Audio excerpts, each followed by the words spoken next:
Assalamualaikum warahmatullahi wabarakatuh. Perkenalkan, nama saya Abdul Wani dari kelas 1D dengan NIM 23101252101004. Video ini saya buat untuk memenuhi tugas mata kuliah Pancasila yang akan saya jelaskan nanti materinya dari bab 1 sampai bab 11 yang diampu oleh dosen Bapak Dr. Haji Metriadi SH MPD dan Bapak Jain Ahmad Fauji MPD. Saya akan menjelaskan materi ini di lingkungan kampus PGSD di ruangan A1.6. Selamat menyaksikan. Materi pertama yang akan saya bahas adalah Pancasila dalam konteks sejarah bangsa. Yang pertama, pengertian Pancasila. Pancasila adalah dasar negara Indonesia. Pancasila sendiri terdiri dari dua kata dari bahasa Sanskerta, yaitu panca berarti lima dan sila berarti prinsip atau asas. Pancasila merupakan rumusan dan pedoman kehidupan berbangsa dan bernegara bagi seluruh rakyat Indonesia. Selanjutnya adalah konteks Pancasila dalam berbagai zaman. Yang pertama, zaman Kutai. Menurut prasasti berupa yang 7 yupa, tiang batu Raja Mula Warman mengadakan kenduri dan memberi sedekah kepada para Brahmana, dan Brahmana itu membangun yupa itu sebagai tanda terima kasih Raja yang dermawan. Masyarakat Kutai yang membuka zaman sejarah Indonesia pertama kali ini menampilkan nilai-nilai sosial politik dan ketuhanan dalam bentuk kerajaan, kenduri serta sedekah kepada para Brahmana. Yang kedua adalah zaman Sriwijaya. Pada abad ke-7 muncullah suatu kerajaan di Sumatera, yaitu Kerajaan Sriwijaya. Termuat dalam prasasti kedukan bukit di kaki Bukit Siguntang dekat Palembang yang bertaring 605 caka atau 683 Masehi. Dalam bahasa Melayu kuno dan huruf Pallawa, kerajaan maritim, agama, dan kebudayaan dikembangkannya dengan mendirikan suatu universitas agama Buddha yang sangat terkenal di negara lain di Asia. Yang ketiga adalah kerajaan sebelum Majapahit. Sebelum kerajaan Majapahit sudah ada kerajaan yang menunjukkan nilai-nilai Pancasila seperti kerajaan Kutai dan kerajaan Sriwijaya. Di kerajaan Kutai sudah terkandung nilai-nilai sosial, politik, dan ketuhanan, sedangkan kerajaan Sriwijaya terdapat 5 sila. Selanjutnya adalah proses perumusan Pancasila. Yang pertama, sidang BPU PKI pertama pada tanggal 29 Mei sampai 1 Juni 1945. Sidang pertama BPU PKI dilakukan di gedung Cho Sang In, sekarang gedung Pancasila namanya, di Jalan Taman Pejambon, Jakarta Pusat. Sidang ini dipimpin oleh Dr. Rajiman Wejodiningrat dengan 12 anggotanya. Pada hasil sidang BPU PKI pertama adalah perumusan dasar negara Indonesia, yaitu Pancasila. Rumusan dasar negara Indonesia datang dari 3 tokoh utama kemerdekaan, yaitu Muhammad Yamin, Soekarno, dan Mr. Supomo. Selanjutnya adalah proklamasi kemerdekaan dan sidang PPKI. Proklamasi kemerdekaan. Proklamasi berasal dari bahasa Latin proclamer, yang berarti pengumuman atau pemberitahuan pada khalayak umum. Proklamasi kemerdekaan sendiri adalah pengumuman kepada seluruh rakyat akan adanya kemerdekaan. Proklamasi adalah sumber utama dari sumber hukum, dilandasi rasa keberanian untuk mengambil keputusan dan membela kebenaran. Proklamasi menjadi tonggak awal munculnya negara baru dengan tatanan ketatanegaraan yang harus dihormati oleh negara-negara lain di dunia. Proklamasi kemerdekaan bagi seluruh bangsa juga merupakan puncak revolusi, tonggak sejarah perjuangan bangsa tersebut yang telah lama dilakukan untuk dapat terbebas dari belenggu penjajahan. Selanjutnya adalah sidang PPKI. Sebelum sidang resmi dimulai, kira-kira 20 menit dilakukan pertemuan untuk membahas beberapa perubahan yang berkaitan dengan rancangan naskah panitia pembukaan Undang-Undang Dasar 1945 yang pada saat itu dikenal dengan nama Piagam Jakarta sehari setelah proklamasi keesokan harinya pada tanggal 18 Agustus 1945. PPKI mengadakan sidangnya yang pertama terutama menyangkut perubahan sila pertama Pancasila. Dalam pertemuan tersebut, syukur alhamdulillah pada pendiri negara kita bermusyawarah dengan moral yang luhur sehingga mencapai suatu kesepakatan dan akhirnya disempurnakan sebagaimana naskah pembukaan Undang-Undang Dasar 1945 sekarang ini.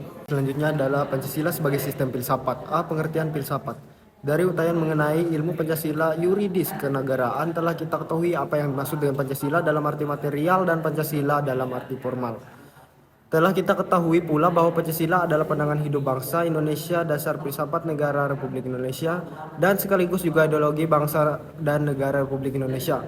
Secara umum, filsafat merupakan hadir pemikiran manusia yang kritis dan radikal, mendalam sampai pada intinya, yang membahas secara menyeluruh sampai pada hakikatnya untuk mencapai kebenaran yang sesuai dengan kenyataan. Rumusan kesatuan sila-sila sebagai satuan sistem.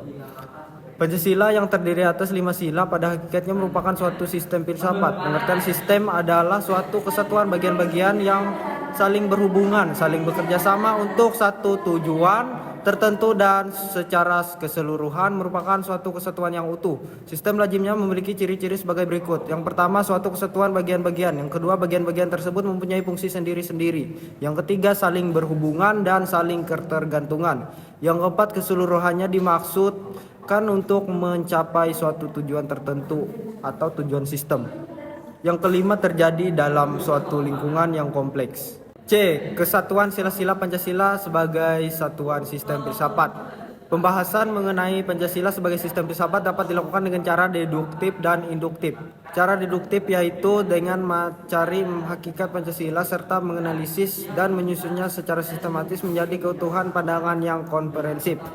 Cara induktif yaitu dengan mengamati gejala-gejala sosial budaya masyarakat, merefleksikannya dan menarik arti dan makna yang hakiki dari gejala-gejala itu. Pancasila yang terdiri atas 5 sila pada hakikatnya merupakan sistem filsafat. Yang dimaksud sistem adalah suatu kesatuan bagian-bagian yang saling berhubungan, saling bekerja sama untuk tujuan tertentu dan secara keseluruhan merupakan suatu kesatuan yang utuh. D. Pancasila sebagai dasar fundamental. Nilai-nilai Pancasila terkandung dalam pembukaan Undang-Undang Dasar 1945 secara yuridis memiliki kedudukan sebagai pokok kaidah negara yang fundamental. Adapun pembukaan Undang-Undang Dasar 1945 yang di dalamnya memuat nilai-nilai Pancasila mengandung 4 pokok pikiran yang bila mana dianalisis, makna yang terkandung di dalamnya tidak lain adalah merupakan derivasi atau penjabaran dari nilai-nilai Pancasila. Pokok pikiran pertama menyatakan bahwa negara Indonesia adalah negara persatuan yang melindungi segenap bangsa seluruh tumpah darah Indonesia, mengatasi segala paham golongan maupun perseorangan. Hal ini merupakan penjabaran sila ketiga. Selanjutnya, pokok pikiran kedua menyatakan bahwa negara hendak mewujudkan suatu keadilan sosial bagi seluruh rakyat Indonesia. Dalam hal ini, negara berkewajiban mewujudkan kesejahteraan umum bagi seluruh warga di negara, mencerdaskan kehidupan bangsa, dan ikut melaksanakan ketertiban dunia berdasarkan perdamaian abadi dan keadilan sosial. Pokok pikiran ini sebagai penyebaran sila kelima. Yang selanjutnya adalah pokok pikiran ketiga, menyatakan bahwa negara berkedaulatan rakyat berdasarkan atas kerakyatan dan permusyawaratan dan perwakilan. Hal ini menunjukkan bahwa negara Indonesia adalah negara demokrasi yang berdaulat di tengah rakyat. Hal ini sebagai penjabaran sila keempat. Selanjutnya adalah materi 4, Pancasila sebagai etika politik. Nilai adalah suatu yang berharga, berguna, indah, memperkaya batin, dan menyadarkan manusia akan harkat martabatnya.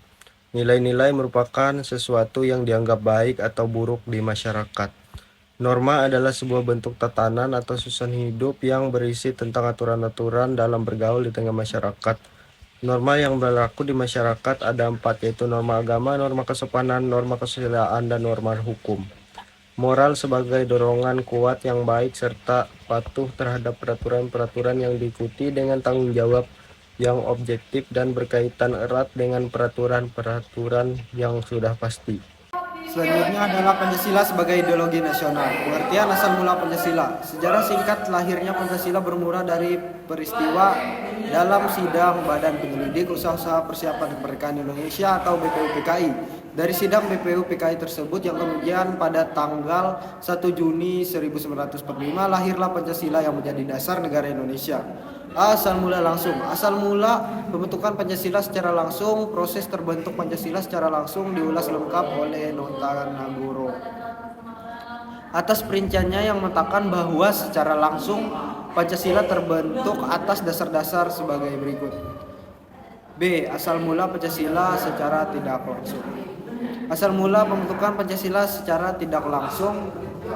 Sedangkan untuk pembentukan Pancasila secara tidak langsung hakikatnya selalu berasal dari nilai ketuhanan, nilai kemanusiaan, nilai persatuan, nilai kerakyatan, dan nilai keadilan yang ada dan tercermin dalam kehidupan sehari-hari. Pancasila yang terbentuk dalam 3 asas tersebut atau Tripakara, yaitu Pancasila asas kebudayaan, Pancasila asas religius, dan Pancasila asas kewarganegaraan. Kedudukan dari Pancasila yang terwujud dalam 3 asas tersebut atau Tripakara, yaitu Pancasila asas kebudayaan, Pancasila asas religius, dan Pancasila asas kewarganegaraan. Kedudukan dan fungsi Pancasila sebagai penerangan hidup bangsa. Pancasila sebagai objek pembahasan ilmiah memiliki ruang lingkup yang sangat luas, terutama berkaitan dengan kedudukan dan fungsi Pancasila. Setiap kedudukan dan fungsi Pancasila pada hakikatnya memiliki makna serta dimensi masing-masing, yang konsekuensinya aktualisasinya pun juga memiliki aspek yang berbeda-beda walaupun hakikat dan sumbernya sama. Pancasila sebagai pandangan hidup bangsa. Pancasila merupakan pandangan hidup bangsa, memiliki fungsi utama sebagai dasar negara Indonesia. Dalam kedudukannya yang demikian, Pancasila menempati kedudukan yang paling tinggi sebagai sumber dari segala sumber hukum atau sebagai sumber hukum dasar nasional dalam tata hukum di Indonesia. B. Pancasila sebagai dasar negara. Pancasila sebagai dasar negara, konstitusi ini menyatakan komitmen pemerintah dan seluruh warga negara untuk hidup berdasarkan nilai-nilai Pancasila. Selanjutnya, Pancasila sebagai ideologi bangsa dan negara. Pancasila sebagai ideologi negara adalah sarana pemersatu masyarakat dan pengarah motivasi bangsa untuk mencapai cita-cita. Dan Pancasila sebagai ideologi negara secara lebih luas adalah visi atau arah kehidupan berbangsa dan bernegara di Indonesia. Selanjutnya adalah pengertian ideologi terbuka dan ideologi tertutup. Ideologi terbuka merupakan bentuk ideologi yang dimutlakan dan terlahir dari hasil kesepakatan masyarakat. Pancasila sebagai ideologi terbuka senantiasa berkembang seiring dengan perkembangan aspirasi, pemikiran, dan aspirasi dari masyarakat. Ideologi tertutup adalah ideologi mutlak yang kebenarannya tidak boleh dipersoalkan lagi. Harus diterima sebagai suatu yang sudah jadi serta dipatuhi. Kailan dalam buku pendidikan Pancasila 2014 menjelaskan ideologi tertutup sebagai sistem pemikiran yang tertutup dan cenderung totaliter. Selanjutnya adalah hubungan antara filsafat dan ideologi.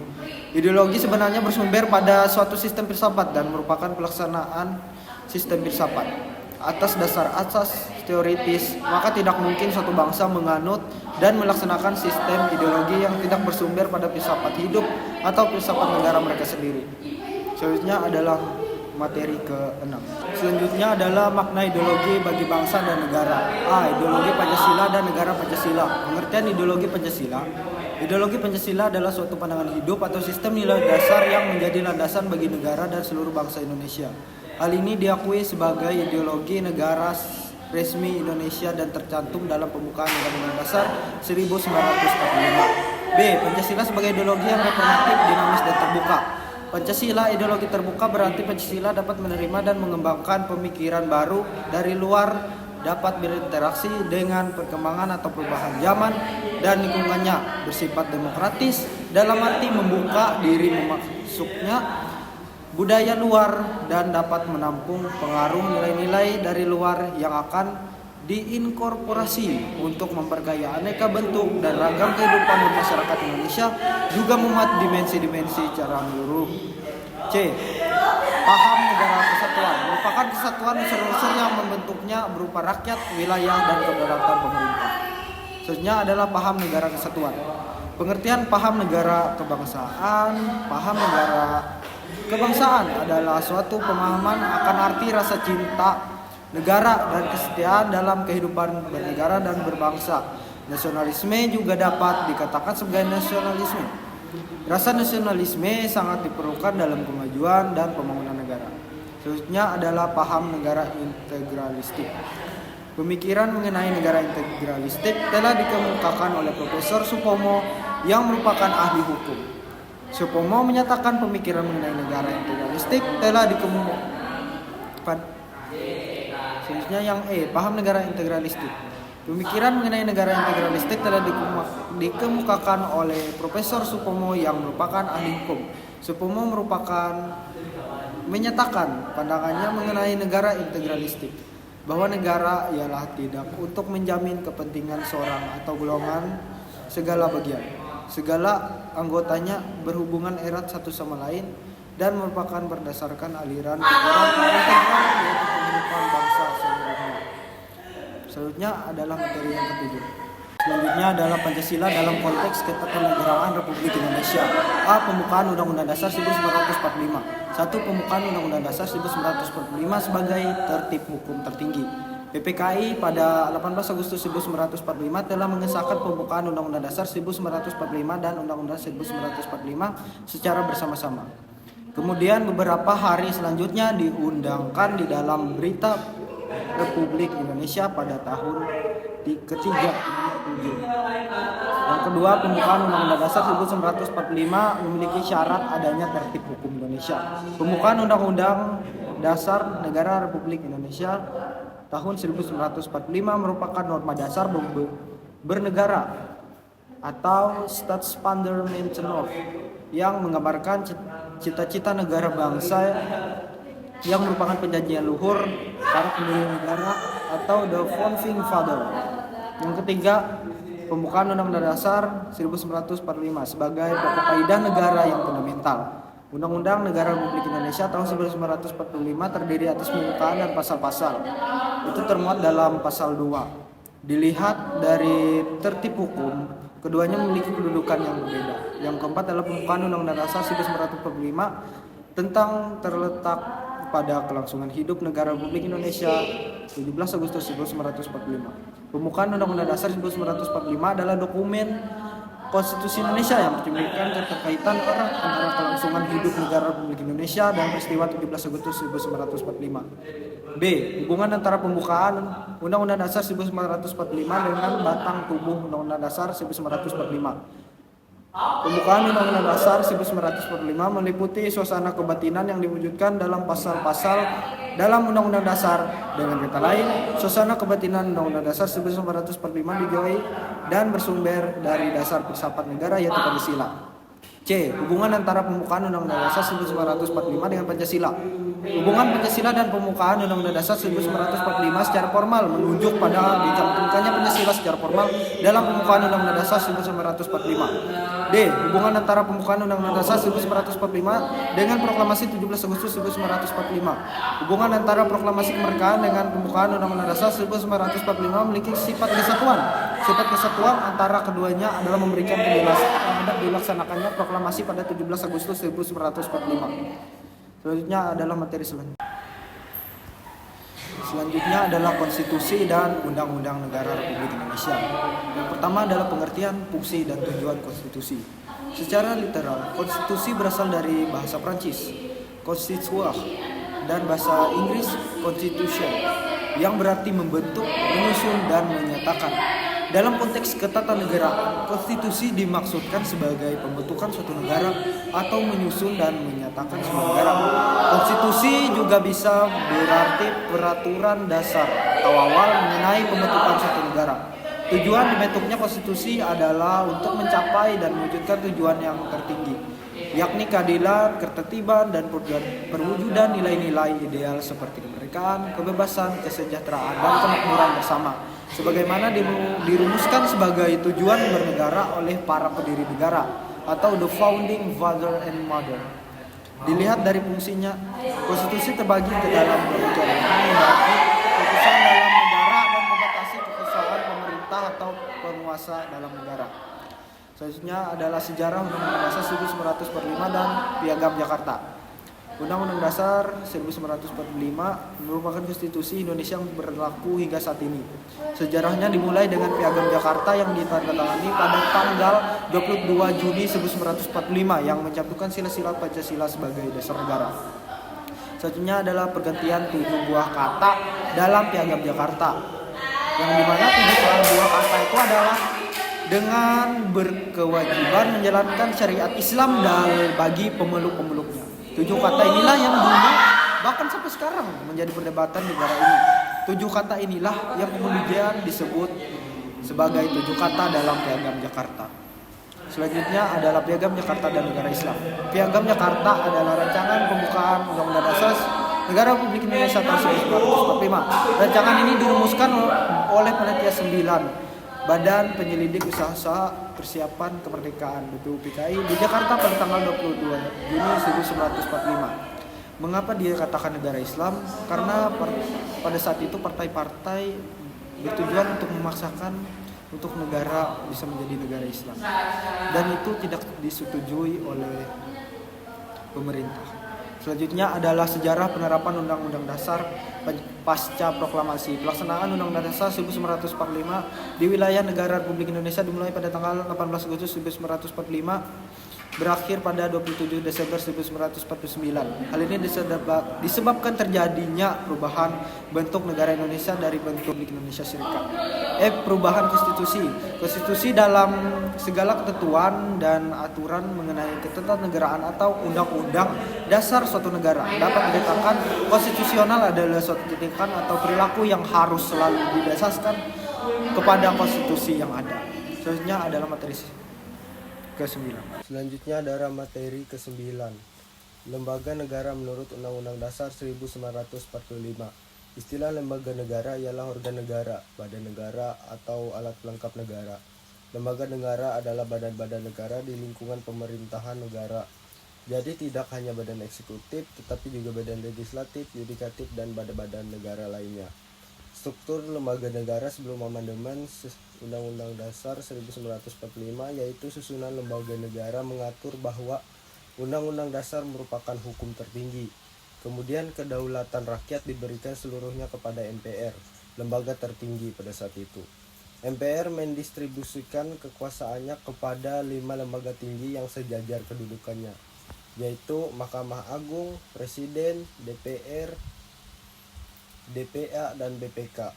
Susunan lembaga negara setelah amandemen mengatur Undang-Undang Dasar merupakan hukum tertinggi di mana kedaulatan berada di tangan rakyat dan dijalankan sepenuhnya menurut Undang-Undang Dasar. Undang-Undang Dasar memberikan pembagian kekuasaan atau separation of power kepada 6 lembaga negara dengan kedudukan yang sama dan sejajar, yaitu Presiden, MPR, DPR, DPD, BPK, MA, dan MK. Undang-Undang Dasar 1945 mengatur dengan cermat pembagian kekuasaan dan fungsi masing-masing lembaga ini untuk mencapai tujuan negara, menjaga keseimbangan kekuasaan dan mewujudkan prinsip demokrasi serta supremasi hukum. Setiap lembaga memiliki tanggung jawabnya sendiri dalam sistem demokrasi Indonesia. Selanjutnya adalah HAM. Sejarah HAM dikutip dari buku Hukum Asasi Manusia oleh Dr. A. Widiada Gunakaya. Sejarah HAM bermula dari Eropa melalui kristalisasi pemikiran seorang filsuf Inggris pada abad ke-17 bernama John Locke. B. Ruang lingkup HAM. Ruang lingkup HAM meliputi A. Hak pribadi, hak-hak persamaan hidup. B. Kebebasan, keamanan, dan lain-lain. C. Hak milik pribadi dan kelompok sosial. D. Tempat seorang berada. E. Kebebasan sipil dan politik untuk dapat ikut serta dalam pemerintahan. Serta berikutnya hak-hak berkenaan dengan masalah ekonomi dan sosial. C. HAM menurut Undang-Undang Dasar 1945. Hak asasi manusia atau HAM dalam Undang-Undang Dasar 1945 adalah seperangkat hak-hak dasar yang dijamin oleh Konstitusi Indonesia kepada setiap individu. HAM dalam Undang-Undang Dasar 1945 mencakup berbagai aspek kehidupan manusia, termasuk hak-hak sipil, politik, ekonomi, sosial, dan budaya. D. Pengertian, tujuan, peran pemerintah dalam pengertian HAM. Secara umum, HAM dapat diartikan sebagai hak-hak dasar atau pokok yang melekat pada manusia, di mana tanpa hak-hak dasar tersebut manusia tidak dapat hidup sebagai manusia. Hak asasi merupakan hak dasar seluruh manusia tanpa ada perbedaan. HAM bersifat universal, yang berarti bahwa semua orang berhak atas hak-hak tersebut karena ia adalah manusia. Jadi setiap orang harus diperlakukan sesuai dengan hak-hak itu. B. Tujuan HAM. HAM dibutuhkan manusia untuk melindungi diri dari martabat kemanusiaannya serta dipergunakan sebagai landasan moral dalam bergaul atau berhubungan dengan sesama manusia. Menurut Panji Setijo, dalam buku Pendidikan Pancasila 2006, tujuan HAM adalah mempertahankan hak-hak dasar manusia yang mutlak dimilikinya sebagai individu sejak lahir hingga meninggal. C. Peran pemerintah dalam hal ini. Peran pemerintah dalam hal ini sangat dipertanyakan untuk penegakan hak asasi manusia. Dan pada pasal 71 Undang-Undang Nomor 39 Tahun 1999 tentang hak asasi manusia menegaskan pemerintah wajib dan bertanggung jawab menghormati, melindungi, menegakkan dan menunjukkan hak asasi manusia yang diatur dalam perundang-undang ini. Selanjutnya adalah materi ke-11 yaitu aktualisasi Pancasila. Pancasila sebagai paradigma kehidupan bermasyarakat, berbangsa dan bernegara. Pertama, pengertian paradigma. Istilah paradigma pada awalnya berkembang dalam filsafat ilmu pengetahuan.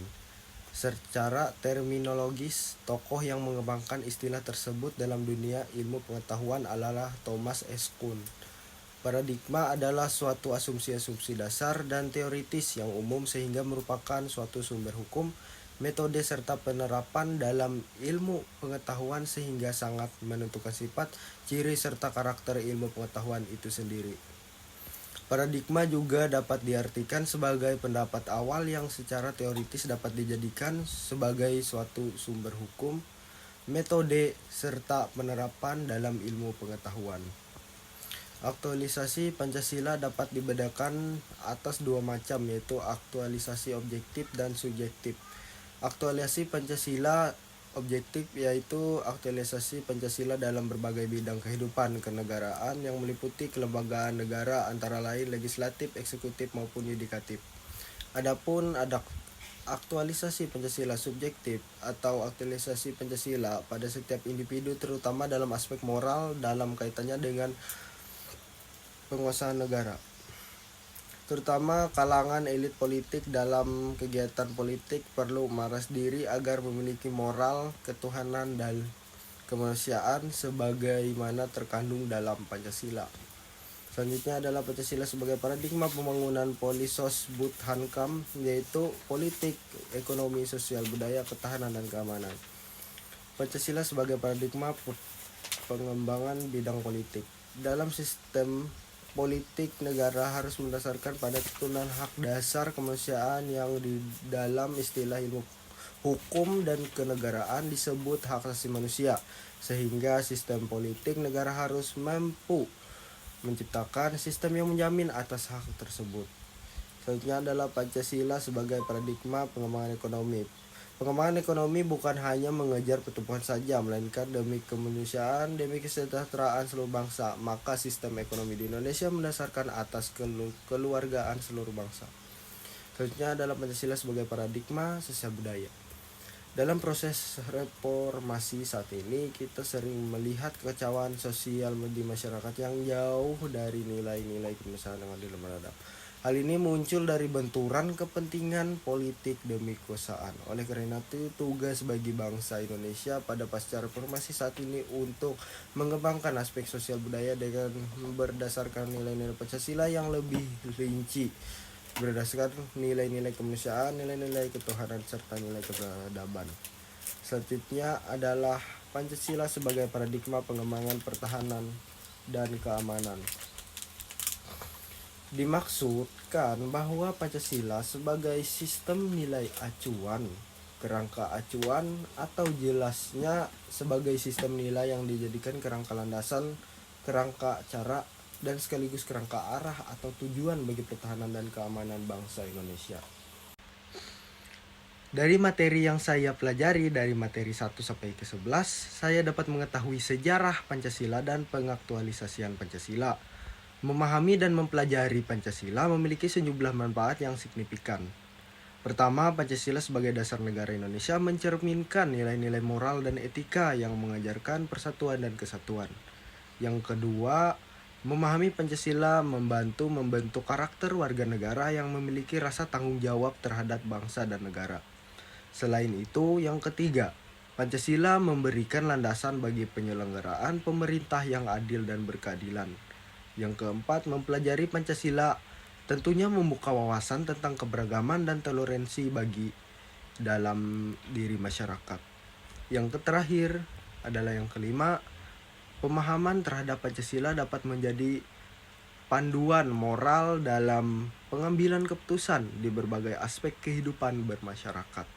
Dengan demikian, pembelajaran Pancasila menjadi kunci untuk menciptakan masyarakat yang adil, demokratis, dan berbudaya. Sekian dari saya. Wassalamualaikum warahmatullahi wabarakatuh.